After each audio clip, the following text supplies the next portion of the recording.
शांति। ओम शांति। ओम शांति। ओम शांति। ओम शांति। हम लोग कल्प पार करके निराकार बाबा का कल्प, बाबा है निराकार, निराकार बाबा का कल्प हम लोग कल्प पार करके हम लोग पहुँचे हैं, अनारी जैसा पहुँचे हैं बाबा के पास। पूरे अध्यात्म को भूल चुके हैं और टोटल फिजिकल वर्ल्ड में और फिजिकल अनुभूतियों में जीना हम लोग सीख गए हैं, आदत हो गई है हम लोगों की। और आत्मा की इतनी सारी शक्तियाँ, इतनी कीमती शक्तियों पर हम ध्यान नहीं दे रहे हैं और कभी ये समझ में भी नहीं आया। स्वमान रोज किया मैं मास्टर सर्वशक्तिवान हूँ, लेकिन शक्तियाँ हैं कहाँ, कभी इस पर मंथन नहीं किया। अव्यक्त वाणी पढ़ने से रास्ते खुलते हैं, आत्मा समझ में आती है। तो जो अव्यक्त वाणियाँ रोज़ पढ़ रहे हैं तो उससे समझ में आ रहा है कि कहाँ से कितनी ताकतें आत्मा के पास में हैं, कितनी शक्तियाँ आत्मा के पास में हैं। तो बाबा वही समझा रहे हैं।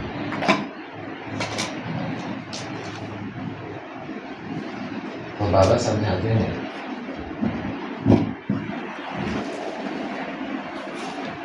कि संगम युग पर परमात्मा से पढ़ने का हमें मौका मिलता है। निराकार भगवान एकदम पास में आकर पढ़ा के लाते हैं। बहुत बड़ी बात है, कितना पास में आते हैं। सतयुग से लेकर कलयुग तक हम कभी किसी के भी इतना पास नहीं रहे जितना पास हम परमात्मा के रहे। पूरा संगम युग भर, पूरे संगम युग भर हम कभी भी किसी के भी इतना पास नहीं रहे हैं। अपने संतान क्यों ना हो, माँ के पेट में बच्चा क्यों ना हो, आत्मा क्यों ना, तो भी हम उतने समीप नहीं रहे हैं जितने समीप संगम पर हम शिव बाबा के हैं। बाबा हमारे संपूर्ण समीप आते हैं, यानी बाबा 100% हमारा बन गया है। और हर ब्राह्मण बच्चे को ये एहसास होता है कि बाबा पूरा मेरा है। ऐसे ही लगता है? नहीं लगता? लगता है नहीं लगता? आप अपने पास जाओगे तो लगेगा कि बाबा पूरा मेरा है। अगर किसी का अधूरा बाबा है तो वो बताए अमर भाई, बाबा पूरा मेरा लगता है कि आधा मेरा लगता है? मैं अपने को ज़्यादा पहचानता हूँ कि बाबा मेरे को ज़्यादा पहचानता है? बाबा ज़्यादा पहचानते हैं, जितना नहीं पहचानते। तब तो हमको पढ़ाते हैं। हमको हमसे ज़्यादा पहचानते हैं। अब कितना ज़्यादा पहचानते हैं हम बाबा? मैं आत्मा अपने को कितना पहचानती हूँ? आत्मा में जितना बल है कितना पहचानती हूँ मैं आत्मा? तो मैं आत्मा को नहीं पहचानती अपने आप को, लेकिन बाबा तो मेरे को पहचानता है। बाबा बोलते भी हैं, ब्रह्मा बाप से बोलते हैं बाबा, तुमको तुम नहीं जानते, मैं जानता हूँ। क्यों? मैं क्यों नहीं जानता अपने को? क्योंकि मैं देह को जानता हूँ, मैं देह की दुनिया में रहता हूँ। मेरे संस्कारों में देह लिखा हुआ, देह अभिमान लिखा हुआ है। लेकिन बाबा तो आत्मा को जानते हैं, तो आत्मा में तो आत्मा की पूरी जानकारी है, देह में थोड़ी है। देह कितना % है पूरे कल्प में? ये देह कितना % है? एक ही देह को तो जानता हूँ, और किसको जानता हूँ बताइए? अपने बारे में कितना जानते हो? और अपने से कितने अनजान हो? कितने अनजान? जितने अनजान है उतना अनजानापन चेहरे में दिखता है। एक है स्व माने मैं बिंदु, एक है स्व, दूसरा है राज्य। दूसरा है राज्य ना, एक है स्व, दूसरा है राज्य। और मेरा राज्य कहाँ पर है? ध्यान से देखना। और राज्य किसको मिलता है? राजा को। ठीक है, कहाँ मिलता है राज्य? कहाँ मिलता है? सबसे पहले क्यों मिलता है राज्य? जो शक्तिशाली होता है वो राजा बनता है। तो राज्य किसको मिलेगा? शक्तिशाली। कमजोर को राजा ही देकर क्या करेंगे? कमजोरों की शक्तिशाली। अच्छा, अपने पर जीत पाई, कमजोरों की शक्तिशाली, अपने पर जीत पाई। मुझे दूसरे को थोड़ी हराना है, अपनी बुराइयों को हराना है। ठीक है, तो शक्तिशाली में स्वराज अधिकारी बनने के लिए पहला चाहिए मैं आत्मा।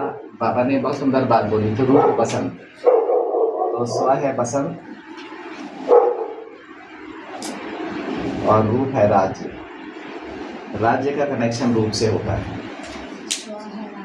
हाँ, तो रूप बसंत है ना। तो रूप और बसंत, इस पर हमको ध्यान देना होगा कि बसंत माने मैं आत्मा और मेरा रूप है, रूप से मैं राज्य करता हूँ। बिना रूप के राजाई कैसे मिलेगी? तो रूप राजाई दिखेगी कैसे? तो अगर बिंदु बसंत राजा है तो रूप में राजाई दिखेगी। बिंदु यानी बसंत जो है, बसंत अगर महाराजा है तो रूप में महाराजाई दिखेगी, है ना। अगर बसंत जो है वो साहूकार है तो रूप से साहूकारी दिखेगी। अगर बसंत बुद्धिमान है तो रूप से बुद्धि दिखेगी। अगर बसंत शक्तिशाली है तो रूप से शक्तियां दिखेंगी। अगर बसंत विशाल है तो रूप से विशालता दिखेगी। तो मतलब जैसा बसंत है वैसा रूप दिखेगा। ठीक है। अब स्वराज्य अधिकार पाने के लिए यानी पहले स्वराज्य को समझना पड़ेगा। तो सबसे पहले ये समझना पड़ेगा कि जो राज्य बसंत को मिल रहा है वो रूप के द्वारा कल्प में मिल रहा है। ठीक है, कल्प क्या है? और मेरा कल्प कहाँ है? मेरे आसपास है। और मेरे कल्प में क्या है? सतयुग, त्रेता, द्वापर, कलयुग, यही है कल्प में। और कुछ होता है? सतयुग में मेरे 8 जन्म है। शक्तिशाली है कि कमजोर है? शक्तिशाली। ठीक है। त्रेता में मेरे 12 जन्म है। शक्तिशाली है कि कमजोर है? शक्तिशाली। द्वापर में मेरे 21 जन्म है। शक्तिशाली है कि कमजोर है? शक्तिशाली। और कलयुग में मेरे 42 जन्म है। शक्तिशाली है कि कमजोर है? शक्तिशाली।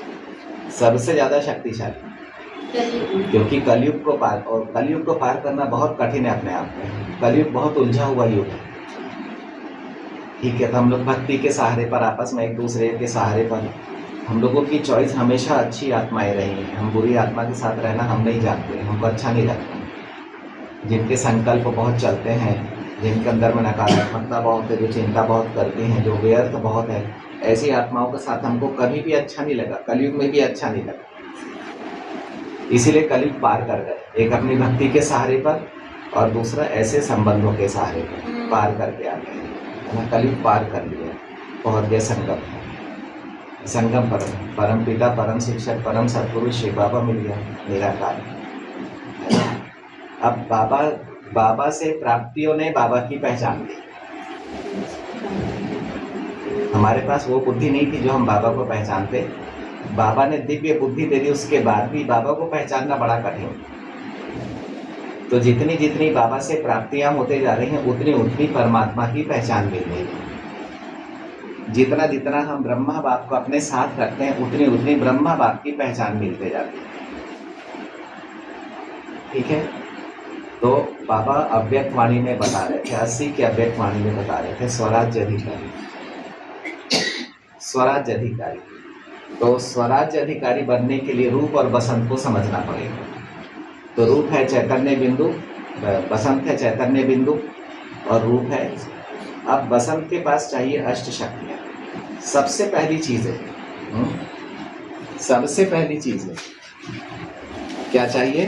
अष्ट शक्ति। राजा बनना है तो अष्ट शक्तियों को धारण करना पड़ेगा। ठीक है, अगर राजा बनना है तो मैं बसंत, मेरा रूप और इसके बाद आएगा अष्ट शक्तियाँ।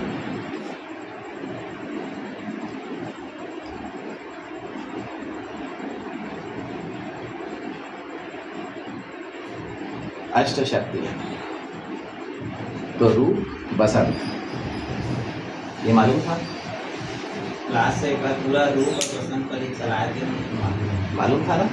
मालूम था रूप और बसंत। तो रूप और बसंत यानी बिंदु का रूप, बिंदु है बसंत, उसमें बहुत सारी वैरायटी है और रूप फिर बदलते जाता है, तो रूप के हिसाब से उसका प्रभाव निकलता है। फिर चाहिए अष्ट शक्तियाँ। अभी अष्ट शक्तियाँ क्या है? जब आत्मा अपने को आत्मा समझकर शिव बाबा को याद करती है तो उसे अष्ट शक्तियाँ अपने चारों तरफ मिलती हैं। ठीक है, तो आत्मा को सत्युग त्रेता में कौन सी शक्तियाँ मिलेंगी? तो यहाँ पर मिलेगी समेटने की शक्ति। सतयुग में हाँ,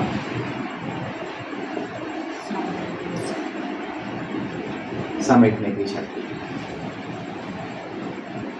यहाँ पर मिलेगी, समेटने की शक्ति। ठीक है, हाँ। त्रेता में मिलेगी, त्रेता में मिलेगी सहन शक्ति।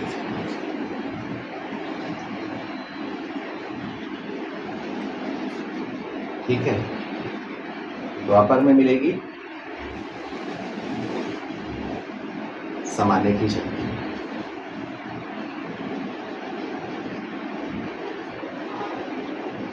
समाने की शक्ति और द्वापर के अंत में मिलेगी परखने की शक्ति।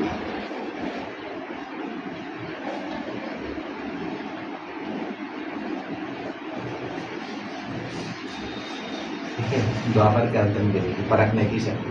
शक्ति मिलते ही दुनिया विशाल होने लगती है। शक्तिहीन अपने कल्प के दायरे में जीता है, लेकिन जो शक्तिशाली होता है वो विश्व के दायरे में जीता है। ठीक है, अब आ जाओ द्वापर में। तो द्वापर में शक्ति मिलती है द्वापर के फर्स्ट हाफ में। ये बड़ी परखने की बातें हैं, ये बाबा ने पढ़ाया है। कौन सी शक्ति मिलती है? बोलो। निर्णय शक्ति, पावर ऑफ जजमेंट, द्वापर के आदि काल में। फिर मध्य से अंत में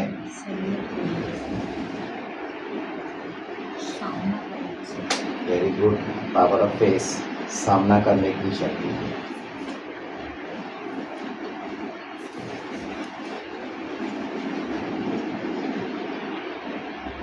ठीक है, अभी कलयुग के आदि काल में है सहयोग करने की शक्ति।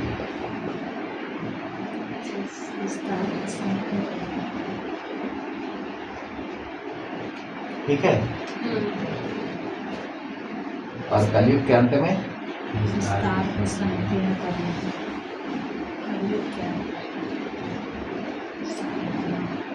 विस्तार को सार या संकीर्ण करने की शक्ति। क्या सार शब्द समझ में आता है? ये क्या हो गया? ये क्या हो गया?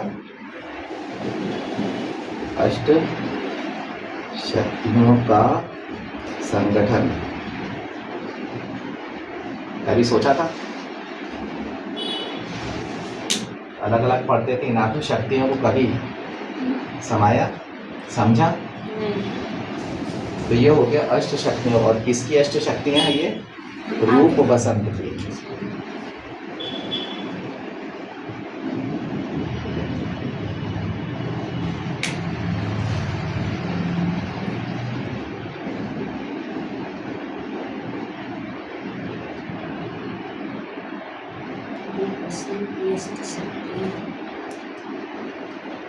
रूप बसंत की अष्ट शक्तियां हैं।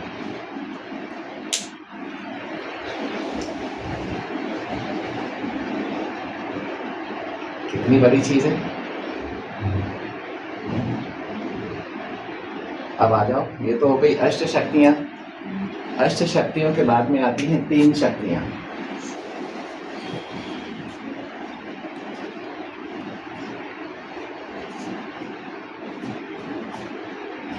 ठीक है, अभी आत्मा अष्ट शक्तिधारी हो गई, वो अपने स्वराज्य को 3 शक्तियों से संभालेगी और इन 3 शक्तियों को अष्ट शक्तियों से संभालेगी।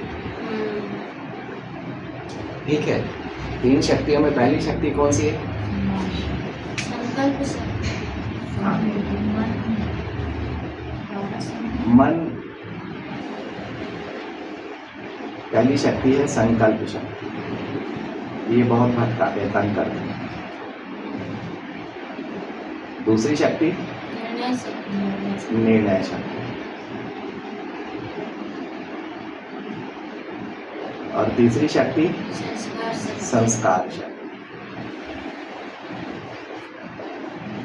ये शक्ति है ना, आज तक हम सोचते रहे कि हमारे 84 संस्कार हैं, 83 जन्म है और 84 संस्कार हैं, तो संस्कार की शक्ति परख में नहीं आ रही। उस दिन बाबा ने समझाया कि स्वराज्य के लिए 3 शक्तियां चाहिए। तो मन को बाबा ने संकल्प शक्ति कहा, ये ऊर्जा है जो मन से निकलती है। निर्णय शक्ति कहा, ये भी ऊर्जा है जो बुद्धि से निकलती है। और संस्कार शक्ति कहा, ये भी एनर्जी ऊर्जा है जो संस्कार से निकलती है। अब संस्कार भी एक हो गया, जिस एक संस्कार में हम 84 जन्म लेते हैं। निर्णय भी एक हो गया, 84 जन्मों में हमने बहुत सारे निर्णय किए हैं, सही गलत, वो भी एक हो गया। और संकल्प भी एक हो गया, संकल्प शक्ति भी एक हो गई। और 84 जन्मों में संकल्पों का सागर कितना है हमारे पास में? कितने सारे संकल्प हैं? तो संकल्पों का सागर है हमारे पास में। कितने सारे संकल्प हैं? और निर्णय कितने सारे? निर्णय करने वाला बिंदु है, संकल्प भी को भी जन्म देने वाला बिंदु है, लेकिन संकल्प और बिंदु के बीच में थोड़ी दूरी है। ठीक है, उसके बाद में आ जाओ तो संस्कार शक्ति है ना। बिना आकार के संस्कार शक्ति आत्मा को नहीं मिलेगी।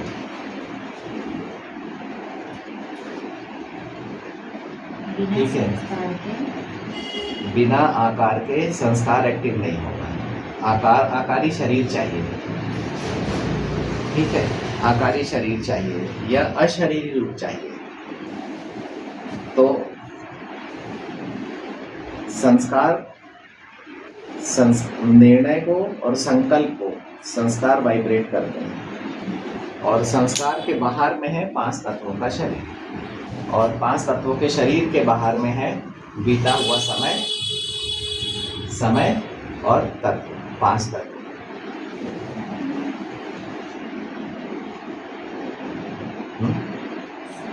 संस्कार प्रकृति को, समय को और तत्वों को वाइब्रेट करते हैं। और कैसे करते हैं? तो बुद्धि जो निर्णय लेती है, मन जो निर्णय शक्ति से निर्णय होता है, संकल्प शक्ति से संकल्प बनते हैं, और संकल्प जब जन्म लेते हैं तो वाइब्रेशन होता है संस्कारों के द्वारा। जैसा निर्णय, संस्कार में 4 अवस्थाएं होती हैं। बहुत बड़ी पढ़ाई है एक्चुअल में ये संस्कार है। संस्कार में अवस्था होती है,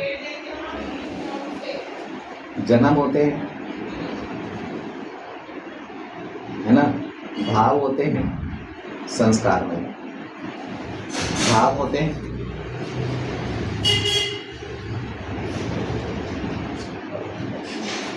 संस्कार में मालिकपन होता है।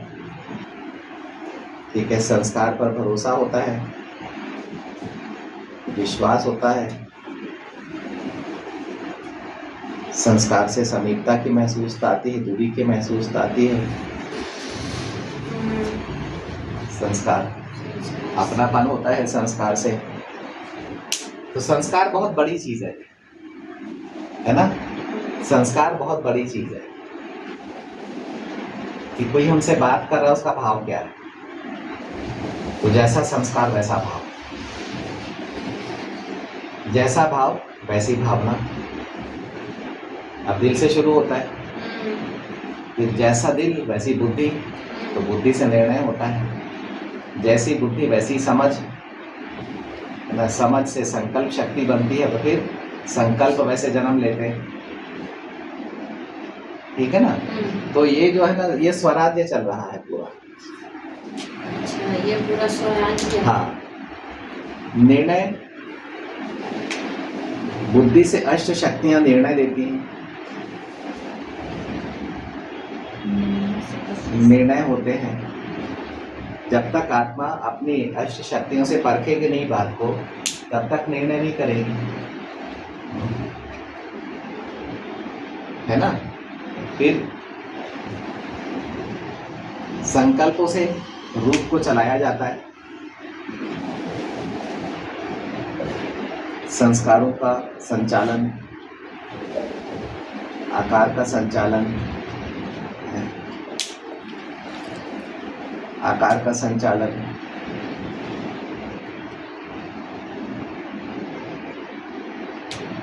और संस्कार का संचालन, साकार का संचालन।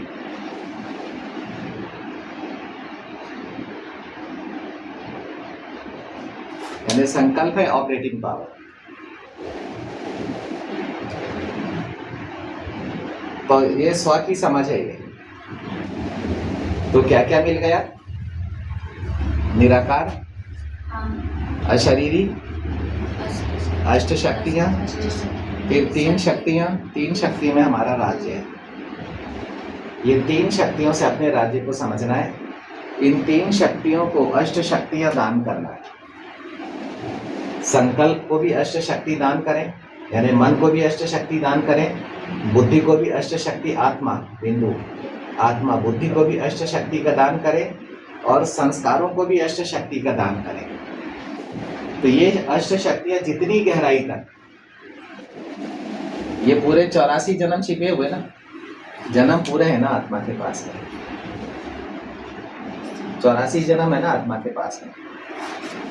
तो इन तीन शक्तियों तक जितना ये अष्ट शक्तियां उतरते चले जाएंगी, जितने जन्मों तक उतरते चले जाएंगे, ठीक है ना। क्योंकि जन्म कहाँ है? आत्मा के चारों तरफ ही है। अगर सृष्टि चक्र को देखोगे तो आत्मा के चारों तरफ ही जन्म है ना। तो जितना जितना आत्मा यहाँ से अपने मन बुद्धि संस्कार को अष्ट शक्तियाँ देते जाएगी, उतना उतना उसके जन्मों में बल बढ़ते जाएगा, और उसका मन बुद्धि संस्कार शक्तिशाली होता चला जाएगा। अब अगर मन बुद्धि संस्कार शक्तिशाली है, देखो, और संस्कारों में और क्या मिल जाएगा आपको? आकार में आकारी देह मिल जाएगी,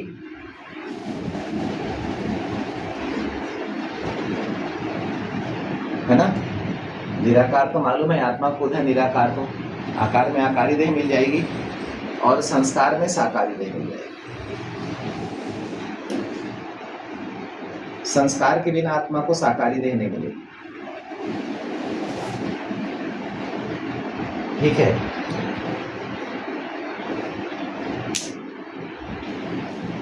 अगर कलयुग है, द्वापर कलयुग है, तो हम नर और नारी भाव में जीते, आत्मा नर और नारी भाव में जीती है। अगर सतयुग त्रेता है, तब आत्मा काय में जीती है? नर और नारी रूप में जीती है। तब द्वापर कलयुग में आत्मा नर और नारी रूप में जीती है, लेकिन सतयुग त्रेता में आत्मा नर और नारी भाव में जीती है। संस्कार से भाव, है ना, तो भाव देह तक नहीं आता है, भाव अशरीरी तक रहता है। तो आत्मा नर और नारी भाव से बहुत ऊंची रहती है सतयुग त्रेता में। द्वापर से फिर नर और नारी भाव छूता है, तो नर और नारी भाव के उसमें आती है। क्लियर हुआ ये? तो स्वराज अधिकार चाहिए तो अपने को आत्मा समझकर शिव बाबा को याद करो, शिव बाबा को याद करो, ठीक है। तो मन बुद्धि संस्कार को अष्ट शक्तियां मिलेंगी। फिर मन बुद्धि संस्कार के विस्तार में जो आत्मा का अपना राज्य है, उस पर कंट्रोलिंग मिलेगी। जैसे कर्म इंद्रियां कहना मानने लग जाएंगी, अभी भी मानती हैं, लेकिन अभी श्रीमत से बाहर चले जाते हैं हम लोग, है ना, रेखा से बाहर चले जाते हैं, बाबा से कनेक्शन टूट जाता है। तो जब अष्ट शक्तियाँ होंगी तो बुद्धि योग बाबा से टूटेगा नहीं, सहज और सरल हो जाएगा। समझने की शक्ति काम करेगी, बुद्धि के सारे कमाल हैं जो बुद्धि में छिपे हैं, जो सारे कमाल है भगवान से बुद्धि मांगी है, इस समय बुद्धि दी हुई है भगवान ने, तो जितने कमाल है वो पूरे कमाल एक्टिव हो जाएंगे। सारी कलाएं जो है बुद्धि में, विशेषताएं हैं, गुण हैं, शक्तियाँ, वो एकदम एक्टिव हो जाएंगी। आत्मा के रूप एक्टिव हो जाएंगे तो आत्मा अपने रूप को निरोगी रख सकेगी, हेल्दी रख सकेगी, वेल्दी रख सकेगी, अपने जीवन को वेल्दी रख सकेगी और हैप्पी रह पाएगी। तो उसके जो शरीर है साकार से लेकर आकार तक, पूरा संस्कार तक, पूरा एकदम खिले हुए फूल के समान रहेंगे, संगठित रहेंगे, आयु बढ़ेगी। तो स्वराज्य अधिकार, मुझे जो करना है वो मैं कर सकूं, ऐसा नहीं मैंने निर्णय लिए ये करना है, बाहर निकला तो दूसरे के संग में आकर अपना निर्णय बदल दिया, इसको स्वराज्य अधिकार नहीं बोलेंगे, अधीन बोलेंगे। हाँ, और अधिकार मिलता है बाबा से। जब हम ये सब पूरी पढ़ाई पढ़ लेते हैं तब बाबा स्वराज्य अधिकार देते हैं, तब आत्मा अधिकारी बनती है। तो या तो वो राजा बनेगी, महाराजा बनेगी, या फिर राज्य अधिकारी बनेगी, यानी राजाओं के परिवार में है। ठीक है। हाँ, अभी अष्ट शक्तियों को याद रखने की विधि हम लोग भूल जाते हैं। अष्ट शक्तियों को याद रखने की विधि, ठीक है, इसीलिए हमने पढ़ा है। ये सतयुग, ये त्रेता, ये द्वापर, ये कलयुग। ठीक है। सतयुग के आदि काल में समेटने की शक्ति, देख लो ये चित्र को, समेटने की शक्ति। अभी तक हम इसको समेटने की शक्ति समझा करते थे, यानी समझते थे, लेकिन चित्र ये नहीं आता, ये वाला नहीं आता था, ये आता था। जैसे कछुआ समेट लेता है, नहीं, कछुआ सार में खींचता है। तो समेटने की शक्ति, आप पत्थर, एक पेड़ को कितना भी, फलदार पेड़ को कितना भी पत्थर मारो वो फल ही देगा, और फल में बीज छिपा हुआ होगा। ऐसा गिफ्ट करता है जो आपको फिर से जीवन मिल जाता है। ये भी सतयुग में है ना। तो सहन शक्ति, तो जिनके पास में सहन शक्ति है वो सतो प्रधान है, जिनके पास में समेटने की शक्ति है वो सतो प्रधानता की ओर बढ़ जाएंगे। इस दुनिया में विस्तार में जाएंगे तो तमो प्रधान बनेंगे, सतो प्रधान नहीं बन सकते। ठीक है। फिर त्रेता में आ जाओ, तो त्रेता में समाने की शक्ति, एक सागर कितनी नदियों को समा लेता है, हर नदी का स्वभाव अलग अलग होता है, लेकिन समा लेता है। ठीक है। फिर आ जाओ त्रेता के अंत में, मध्य और अंत में, तो परखने की शक्ति कि दूध पीना है, पानी छोड़ना है, रत्न चुनना है, कंकड़ को छोड़ना है। ये चित्र को याद कर लो। तो ये दिशा पूरी हो गई अपनी, आधा कल्प पूरा हो गया। कि याद रखने की विधि है, नहीं तो भूल जाते हैं। अभी आ जाओ द्वापर में आ जाओ, तो द्वापर में चाहिए निर्णय शक्ति। आपको सही गलत का निर्णय करना पड़ता है। यहाँ तो कुछ नहीं करना पड़ा, आपने तो सही गलत का निर्णय कभी नहीं करना पड़ा। तो द्वापर में सही गलत का निर्णय कर, यहाँ तो हम लोग निर्विकारी ही थे, निरहंकारी ही थे। तो यहाँ पर हमको कुछ आत्माभिमानी थे, तो हमको यहाँ पर इस प्रकार की कोई चीज करनी नहीं पड़ी। यहाँ पर हमको सहन शक्ति इतनी थी कि कुछ होता था तो पता ही नहीं चलता था।